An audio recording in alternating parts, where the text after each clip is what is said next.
Hi folks, it's Andy. I hope you're having a fantastic day. Welcome to this very quick and informal video that I am making. I've decided to make this because it's something that comes up quite a lot. We're going to be talking about the men, actually, the Kendo men, and redesigning it, and why I don't think it's likely to happen.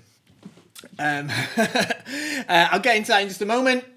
But, of course, you know what I'm going to say. Don't forget to support the channel by doing your Kendo shopping at KendoStar.com. That's my website. Of course, that's what pays for the channel. And if you skipped over this bit, then you don't deserve to watch the rest of the film. So, anyway, let's get into what we're talking about. So, I get a lot of questions about the Kendo men and about potentially redesigning it. I get lots of comments saying, why don't we just redesign it? Why don't we just improve it? Why don't we modernize it? And there's good points that are made on this, and there's things that I want to discuss about it in terms of what those sort of ideas are, what the common things I get asked about what we could improve or redesign, and also, like I say, why I don't think it's likely to happen.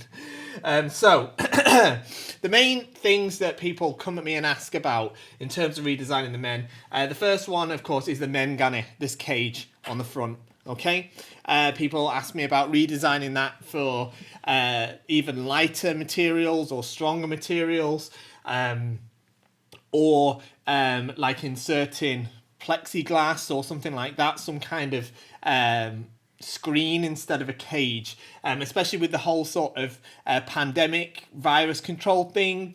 This is a conversation that's come up a lot.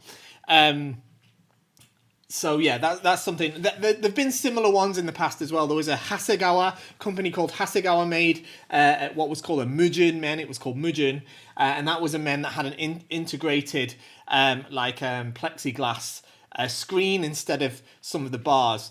It wasn't intended for general use, really. It was used mainly for schools that had, Kendo as part of the PE curriculum.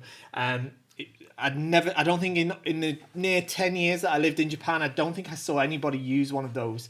The only time I ever saw them being used was on TV when they had a celebrity doing Kendo, so that you could see their face a little bit clearer. But otherwise, you don't, they don't, I never saw those. They weren't popular at all. The other thing that people have asked me about is the menbuchi. The menbuchi is this hard part here that connects the mengane and the futon, the soft part. It's often painted red and black, or sometimes all black. This is made of rawhide. Okay, so it's like natural leather, dried leather. It's only ever made of that. All right, so people sometimes ask me, is it possible to have a Kendo boga made that doesn't use animal parts, kind of vegan friendly, as it were? And at the moment, it just isn't possible. This is the only way and the only material used for that purpose. Okay, it lends itself very, very well to the purpose of being the menbuchi because of the way that it softens and then hardens and contracts in its response to moisture. When it's soaked, it softens, it goes soft. That's when it's put together. And then when it dries out, it hardens and contracts and pulls the whole thing together. So it suits itself very well to that, as well as being obviously very readily available. So that's another thing. And then the other thing, obviously, people ask me about is improving the futon. Okay, the futon, which is obviously made of like layered cotton and material padding. Talking about maybe using more modern materials for it, like shock absorbing materials, like kind of space age materials, or even changing the design so it wraps around the back of the head, or doing away with the himo and having a more convenient way or easier way of tying it up. So they're the main sort of things that people ask me about in terms of how we could, why we can't redesign or modernize the men. And here's the thing, I don't think any of those are likely to happen. I really don't think they are. And, as someone that's involved through KendoStar as part of the Kendo equipment manufacture, it's certainly not within my power really to make drastic changes on those elements. Now, the reason for that, there's several, so let's go through them. The first is the sort of availability of craftsmen and craftsmanship. The current sort of production system or production cycle, whatever you want to call it, it's been around for a long time. I'm talking decades it's been around for.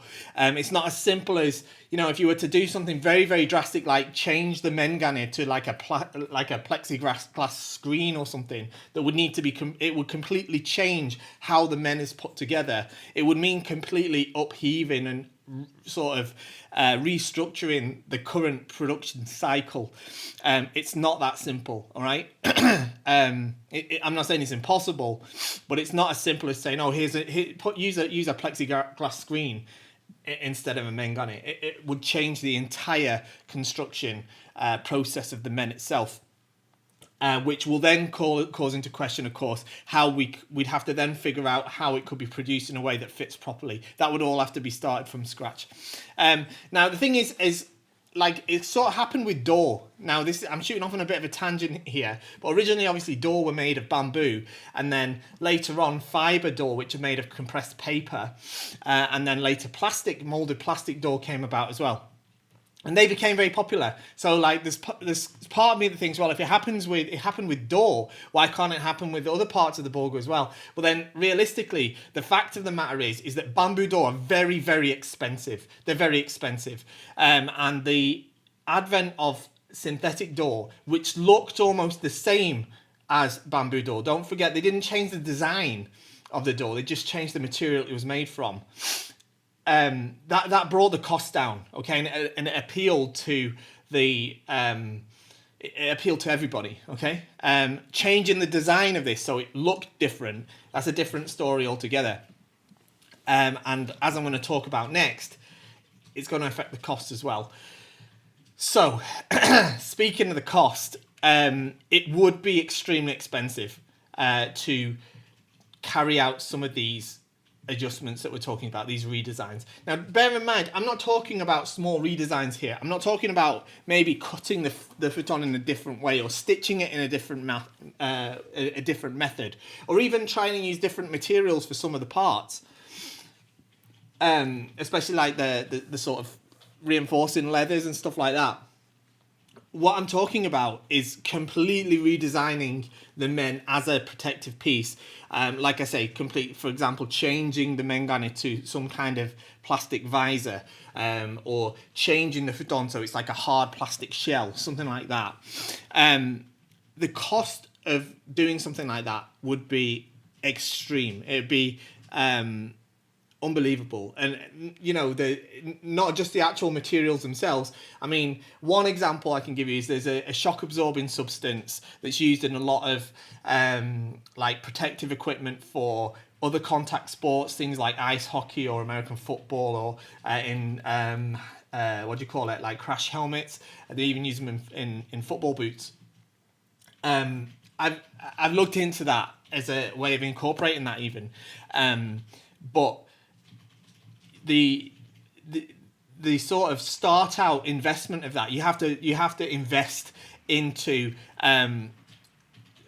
the amount of material you have to invest into up front is very, very large, and it's not proven to be useful to be in Kendo at this stage. The market's just not big enough. In terms of the other thing you've got to consider about is things like, obviously the R&D costs have to be properly researched, properly developed, and then tested for safety. And then that thinking about things like liability, if there was a problem, if it didn't work how it was intended, and if somebody got hurt, that's obviously a problem. And these things, they're all possible. They're all possible. Of course, they're possible. A company like KendoStar isn't big enough to throw that sort of investment behind it, because we're talking hundreds of thousands of dollars. We're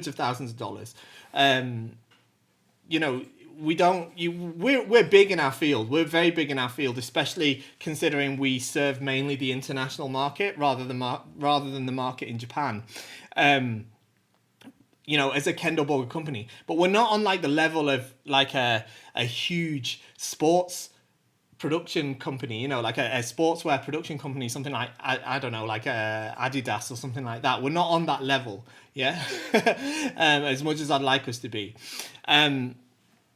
So, even if we were to find that sort of capital to invest in that sort of R&D for such a product, would then be that cost would of course then be passed on to the end product itself. All right, so I don't think the majority of people want to spend several thousand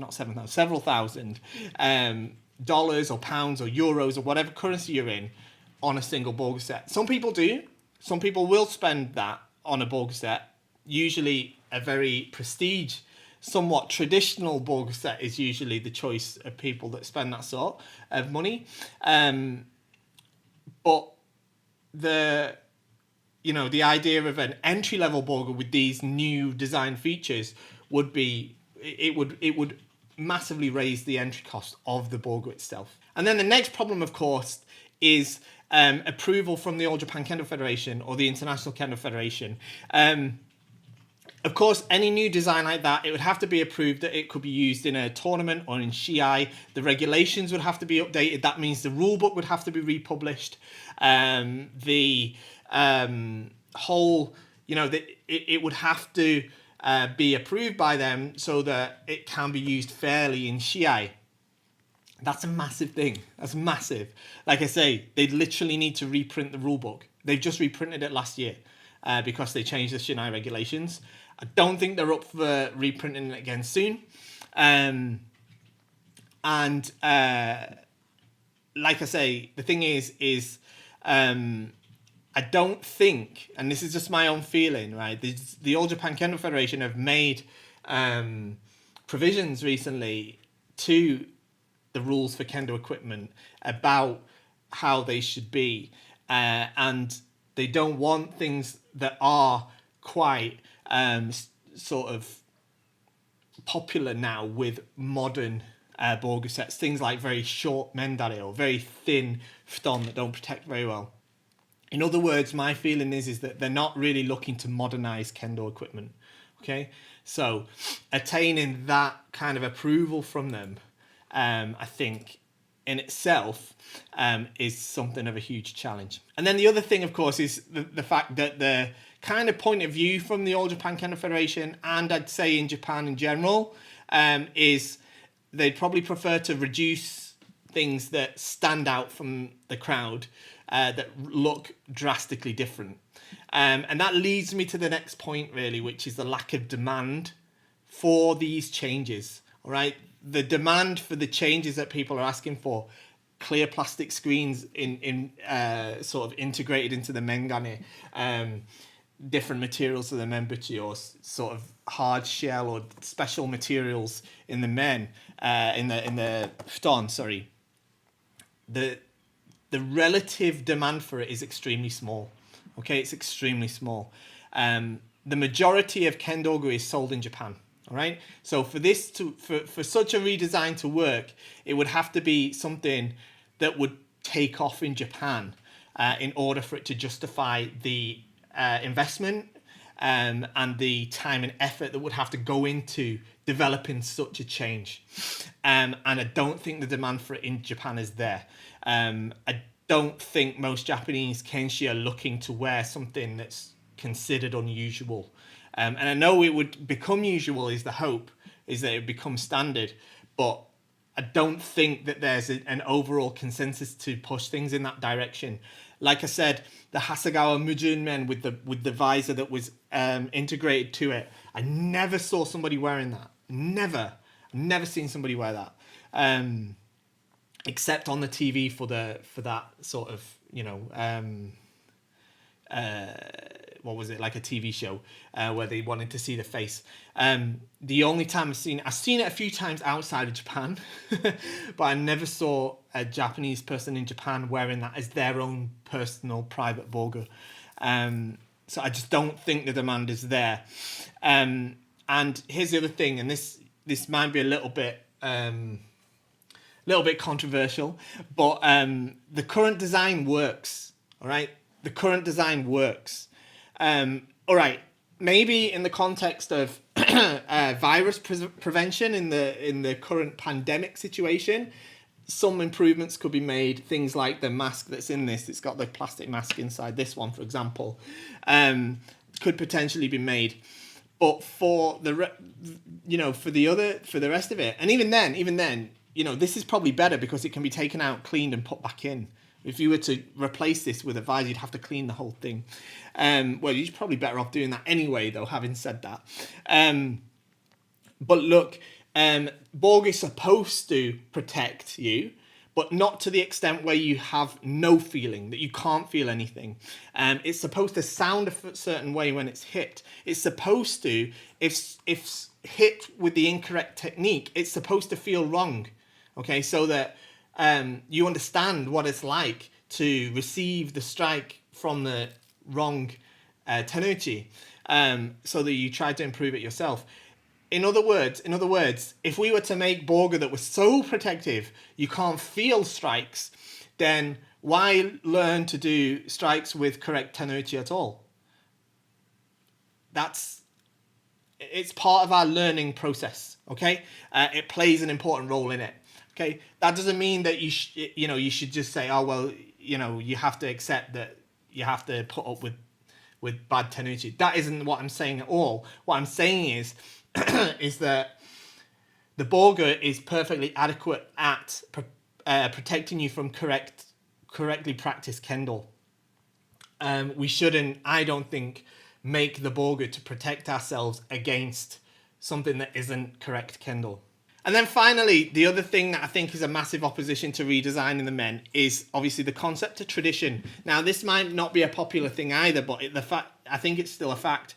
Kendo Borga is made using very traditional materials and craftsmanship, and parts of the design are actually based or have their roots in design of armor from centuries ago. The Borga is an important element of Kendo history. It matters that it is how it is because it's part of where Kendo came from. And it keeps us connected to the history and tradition of Kendo, just like some other aspects of Kendo, things like kata and nito. They exist in Kendo partly to help us keep connected to the history and tradition of Kendo. So the Borga, I think, also plays a role in that too.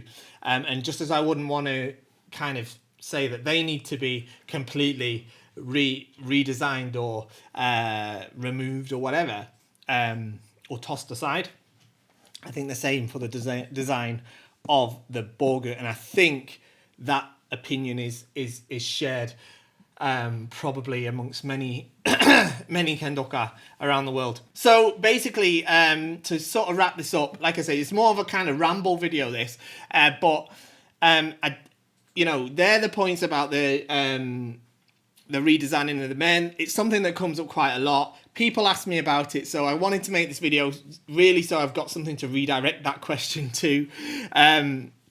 It's not going to happen, in my opinion, because restructuring a decades-old production cycle is just not likely. The cost is very prohibitive. It's far too high. Paired with the fact that the demand for doing so is just far too low. It's just far too low. And I don't think that the All Japan Kendo Federation would sign it off anyway.